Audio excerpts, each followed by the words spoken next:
Georgina, Georgina, I'm back to home. Si. Les gars, CR7 is back to home. Et il est de retour à la maison. Et au revoir, Cricri. Il est de retour avec 0 but après les huitièmes de finale, 0 passe D, 0 coupe du monde, 0 rien, 0 tout. La seule personne à qui tu peux dire I'm back, c'est Georgina. C'est ta maison, c'est l'Ouzbékistan. Mais à part ça, tu dis I'm back à personne. Le I'm back, tu peux le changer en goodbye. C'est plus I'm back, c'est goodbye. T'as mis un doublé contre l'Ouzbékistan. L'Ouzbékistan. Et t'as osé parler. T'as osé dire I'm back. Voilà les résultats. Voilà. Il fallait pas parler parce que, t'as vu, peut-être j'aurais fait une vidéo différente. J'aurais pas pu trouver cet argument-là. Mais là, maintenant, je vais forcer avec le I'm back.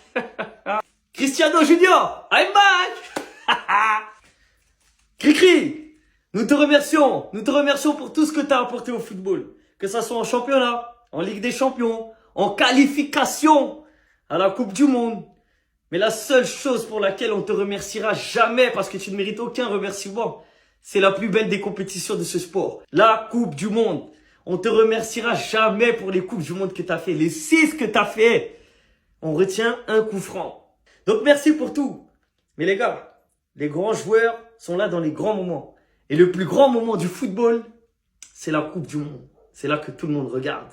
C'est un événement international, plus grand que la Ligue des Champions. Et malheureusement, il n'a pas été là. Donc pour ça, on ne le remerciera pas. Mais on lui dit au revoir, Cricri. Au revoir, Cricri. Répétez tous après moi. Su.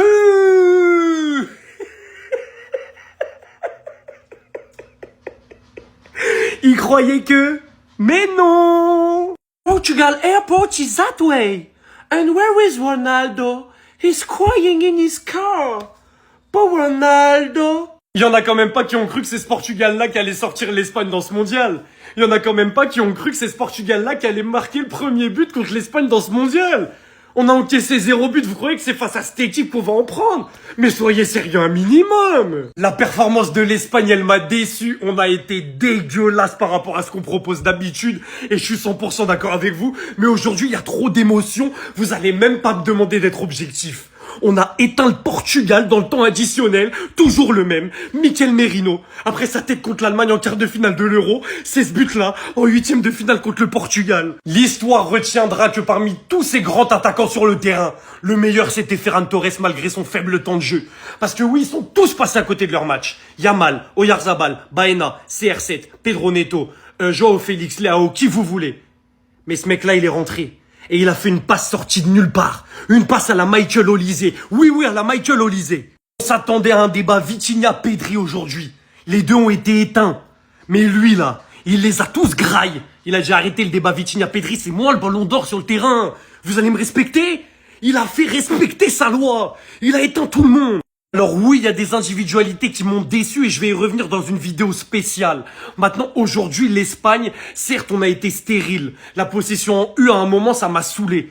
Mais en fait, quand on met le pied sur le ballon, on laisse trop peu d'occasions à nos adversaires. T'es obligé d'être clinique. Et si t'es pas clinique contre l'Espagne, tu mets 0 but. Donc aujourd'hui, c'est la meilleure équipe sur le terrain qui s'est imposée. Simple, efficace. Maintenant, si tous vos meilleurs joueurs là, les CR7, Vitinha, Nuno, ils rentrent à la maison, c'est à cause de nous les grands méchants. Maintenant, étape suivante. On s'attrape en quart de finale les États-Unis ou la Belgique, c'est bon? C'est désormais officiel, CR7 ne touchera jamais à la Coupe du Monde.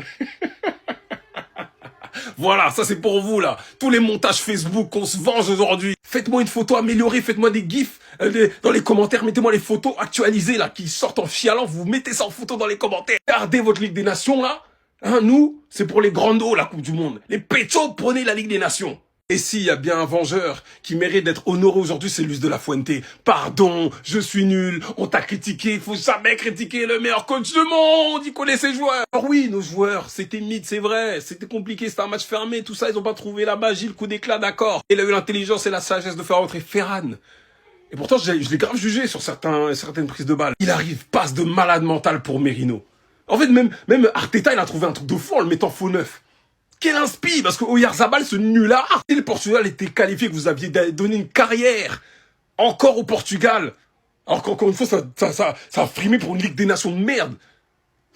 Bref, en tout cas, gardez votre Ligue des Nations, c'est bien, c'est pour les péchos. La Coupe du Monde, c'est pour les grandos, je répète encore une fois, qui rentrent à la maison et c'est très bien. Et on remerciera pour toute sa carrière, tout ce qu'il a fait de bon sur CR7 là-dessus. Je vais jamais mentir sur des stats ou inventer que c'est un joueur pourri ou je sais pas quoi. C'est le deuxième plus grand joueur de tous les temps, on le respecte. Mais lâche la sélection! C'est un cauchemar. Je vois pas d'autre possibilité. Me dites pas que Merino vient d'inscrire le seul but du match. Me dites pas que l'Espagne s'est qualifiée, a éliminé le Portugal et Cristiano Ronaldo. Me dites pas que Ronaldo ne remportera jamais de mondial. Est-ce qu'on est donc voué jusqu'à la fin à assister aux mêmes choses? À ce jeu statique du Portugal qui n'arrive pas à se créer de réelles occasions. À ce Portugal qui a Cristiano Ronaldo dans ses rangs mais qui ne sait toujours pas jouer sur lui. À ce Portugal qui ne voulait pas inscrire ce premier but. Eh bien d'autres le feront. Et de la plus belle des manières à la fin du match. Avec cette passe d'envoyé par Ferran Torres à Merino qui se retrouve en pleine surface devant le gardien. Et inscrit le but du 1-0, le but de l'ouverture du score, le but de la victoire. Le fait qu'il n'allait pas prendre de mondial, on s'y était fait. Mais sortir aussitôt de cette manière, avec ce goût de manquement, qu'au final, cette équipe du Portugal n'a pas réussi à trouver le fil avec lui. C'est tout ce qui peut m'exaspérer. Le Portugal peut forcément s'en vouloir. Et on ne pouvait pas uniquement se baser sur le match de l'Ouzbékistan. C'est sur un match qui se joue à rien contre la Croatie. Cette équipe continue ainsi. Aucune réelle démonstration de force, malgré tous les joueurs qu'ils peuvent avoir, malgré ce milieu de terrain stratosphérique constitué de Bruno Fernandes, Vitinha, João Neves. Nuno Mendes qui lui franchement n'a pas été décevant. Très gros match de sa part. L'un des seuls qui répond présent pour moi. Mais le reste... Franchement. À partir du moment où cet homme est sorti, c'était déjà fini pour le Portugal. Parce qu'en plus d'avoir ridiculisé Yamal une nouvelle fois aujourd'hui, parce que son gosse en fait, il était littéralement à l'origine de tout côté portugais, que ce soit défensivement, comme je l'ai dit avant, ou offensivement. Et sur le match, il va même toucher la barre transversale sur une super frappe entrée de surface. Malheureusement, en cours de match, il va se blesser. Et à ce moment-là, je savais déjà, je pense que tout le monde savait, c'était de loin le meilleur joueur sur le terrain et surtout le meilleur joueur portugais. Les deux équipes étaient faibles, hein, mais à partir du moment où tu enlèves l'élément Nuno Mendes, le Portugal n'a plus rien à apporter. Et comme il n'y a pas une équipe pour rattraper l'autre, l'Espagne, c'est pareil, c'est faible en fait. Le seul peut-être que je sortirais du lot, c'est Olmo qui fait une très bonne première période. Il va constamment chercher ballon, il est très créatif, en une touche de balle directement, il arrive à toucher des mecs, trouver des solutions et faire avancer le jeu, franchement propre. Et au-delà même du manque de créativité, en fait, ça manquait de présence dans la surface côté espagnol. Parce que plusieurs fois, tu as eu des bons ballons dans la surface, mais il n'y avait personne à la réception. Il a fallu attendre l'arrivée de Ferran Torres sur le terrain, qui franchement fait une bonne rentrée, des appels tranchants. Il a apporté offensivement. Et finalement, en toute fin de match, c'est lui qui va délivrer l'Espagne en délivrant une super passe décisive à Merino, qui vient conclure l'action comme un bonhomme. Et c'est pas la première fois qu'il rentre en tant que super sub. À l'Euro déjà, était super efficace. Et c'est là où tu vois que le coaching aussi a fait la différence. Parce que là où l'Espagne fait entrer Merino à la place de Oyarzabal, alors que Oyarzabal fait une très bonne Coupe du Monde, le Portugal s'est permis de laisser son super sub sur le banc.